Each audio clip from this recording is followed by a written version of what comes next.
Hello everyone, welcome back to SSC math on trigonometry के 5 PM concept. ये 5 PM concept क्या है, इसमें छोटा छोटा करके किसी न किसी टॉपिक के ऊपर हम लोग चर्चा करेंगे जिसमें आपका डाउट है, जो कि आप भेज सकते हो SSC Maithon exam portal sscmathon@gmail.com पे। नीचे एक मेल चल रहा है, देखो, उसमें भेज सकते हो। ठीक है, तो चलिए देखते हैं क्या दिया, शुरू करते हैं। तो पहला चीज़ है साइन रूल। आज हम लोग सीखेंगे एक ट्रिग्नोमेट्री वाला टॉपिक। ठीक है, अब ये सर बोलोगे कि ट्रिग्नोमेट्री वाला तो ये टॉपिक नहीं है, लेकिन ये तो सब ज्योमेट्री में बोलता है, क्योंकि ये coordinate geometry, trigonometry, geometry, algebra, ये सारे के सारे मिक्स्ड, ट्रिग्नोमेट्री, ज्योमेट्री, मेंसुरेशन सारे के सारे मिक्स्ड है।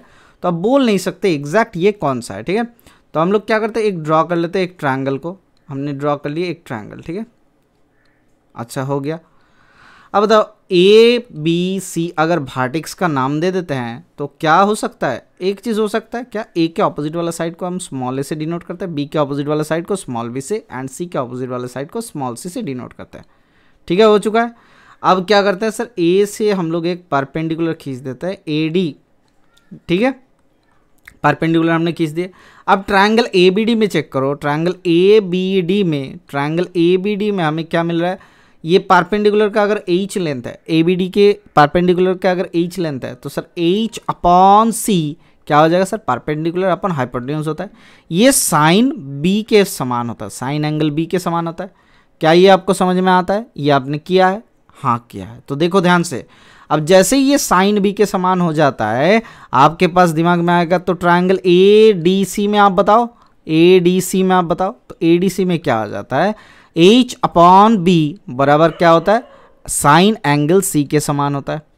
तो यहाँ से आ जाता है एच बराबर सी साइन एंगल बी, सी साइन एंगल बी, या फिर सी साइन बी, और नीचे से आता है H equals to C B sine C. तो ये एंगल देने का कोई ज़रूरत नहीं था, ये आ जाता है बी साइन सी।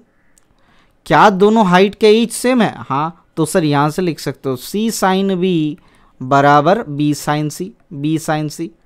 तो और क्या लिख सकते हो यहाँ से आप लिख सकते हो साइन बी अपॉन बी बराबर साइन सी अपॉन सी। तो इसे कहा जाता है साइन रूल, या फिर ट्रायंगल के साइन रूल।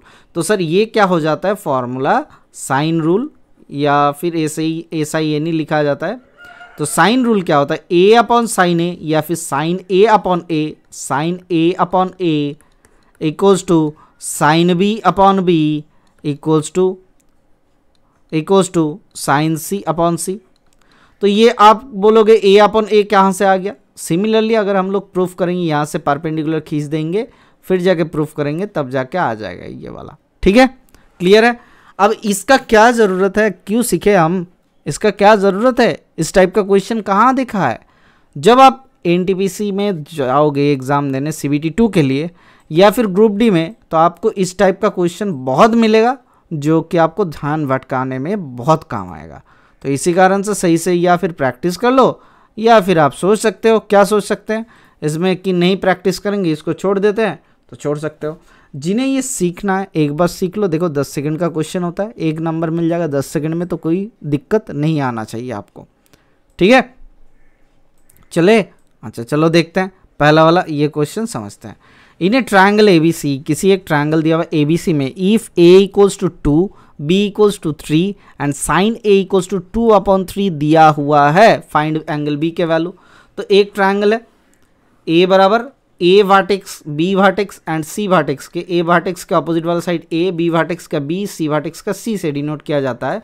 तो यहाँ पे A लेंथ बराबर आपको दिया हुआ है 2 दिया हुआ है, B लेंथ बराबर आपको 3 दिया हुआ है, तो ये लेंथ आ गया, ये लेंथ आ गया, एंगल A का वैल्यू दिया हुआ है 2/3। हमें क्या सॉरी साइन के अनुपात दिया हुआ है 2/3। हमें क्या मालूम है sir, sine A upon A लिखो और साइन B अपॉन B लिखो, और क्या हो जाएगा, इक्वल सेम हो जाएगा, ये C नहीं होगा B होगा, इक्वल हो जाता है सेम, ये साइन रूल कहता है। तो यहाँ से क्या आ जाएगा, साइन A का वैल्यू 2/3 और A साइड के वैल्यू, A भुजा के लेंथ 2 दिया हुआ इंटू 2 बराबर साइन B का वैल्यू क्या हो जाएगा, वही तो निकालना है। अच्छा ठीक है, साइन B अपन B का वैल्यू 3, तो ये 3 3 काटो, 2 2 कट जाएगा, तो साइन B बराबर आपको कितना मिल जाता है 1। किस एंगल पे B का वैल्यू 1 होता है, तो 90 डिग्री। एंगल V का वैल्यू कितना आ गया आपका, 90 डिग्री के साथ समान। पहला वाला क्वेश्चन समाप्त। देखो कितना सेकंड का क्वेश्चन था, 30 सेकंड का क्वेश्चन था।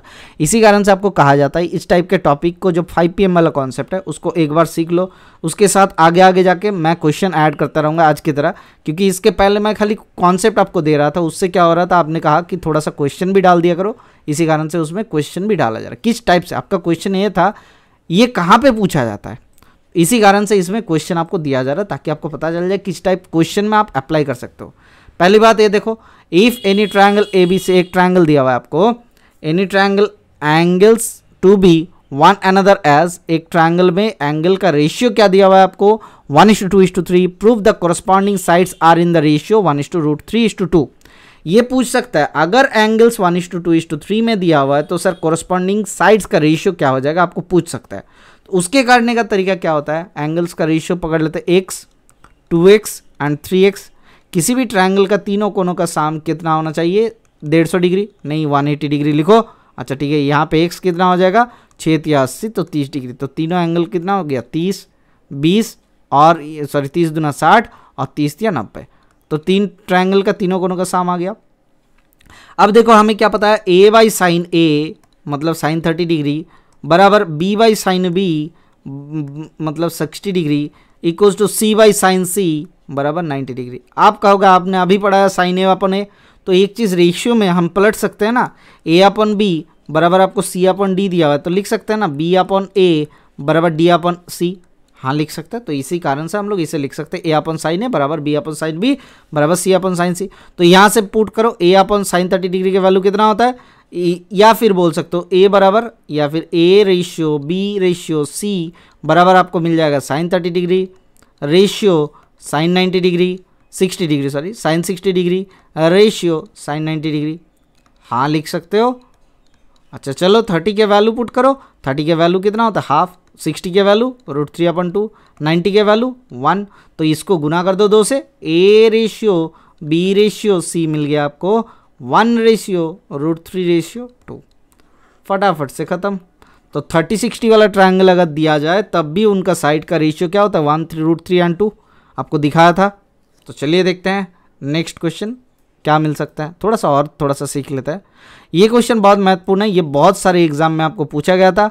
The angle of a triangle ABC are in AP, it is being that B is to C दिया हुआ है √3/√2, फाइंड एंगल A का वैल्यू आपको निकालना है।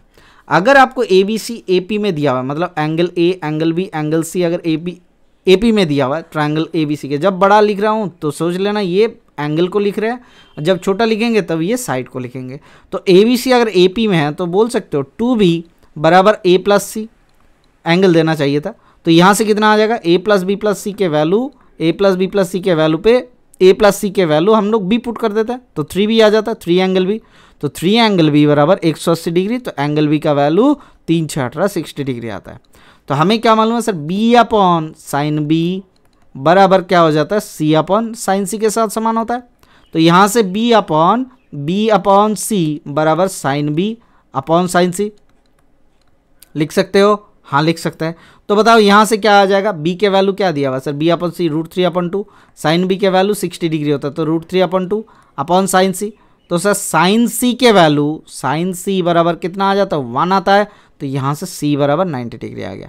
तो जैसे ही C बराबर आपका 90 डिग्री आ जाता है तो आप क्या कर लोगे, अच्छा √3/2 था, ये √3/2 था, तो ये दोनों तो कट ही गया, हाँ कट गया। तो जैसे ही आपका ये आ गया साइन C के वैल्यू, आपको √3/2 दिया हुआ था, बहुत बढ़िया। तो जैसे ही C का वैल्यू आ गया 90 डिग्री, एंगल B का वैल्यू 60 डिग्री, तो सर एंगल A का वैल्यू कितना आ जाएगा 30 डिग्री होना अनिवार्य है। कोई डाउट है? अच्छा B का वैल्यू 60 है तो 90 ठीक ही है। ऑप्शन नंबर कौन सा, ऑप्शन नंबर तो नहीं दिया हुआ था। तो अगर आपके दिमाग में दूसरा चीज़ भी चलता है, जैसे क्या चल सकता है, साइन थीटा के वैल्यू अगर नहीं आता तब जाके ये क्वेश्चन नहीं कर पाओगे। फटाफट से चलो ये क्वेश्चन की तरफ चलते हैं। क्या ये होमवर्क दिया जाए? हाँ होमवर्क ही देने के लिए मैं यहाँ तक आ चुका हूँ। ये बनाना है किस हिसाब से, साइन रूल के हिसाब से। अगर ये कॉन्सेप्ट अच्छा लगा है तो दोस्तों से शेयर कर दो। Thank you, bye bye, stay tuned for the next class.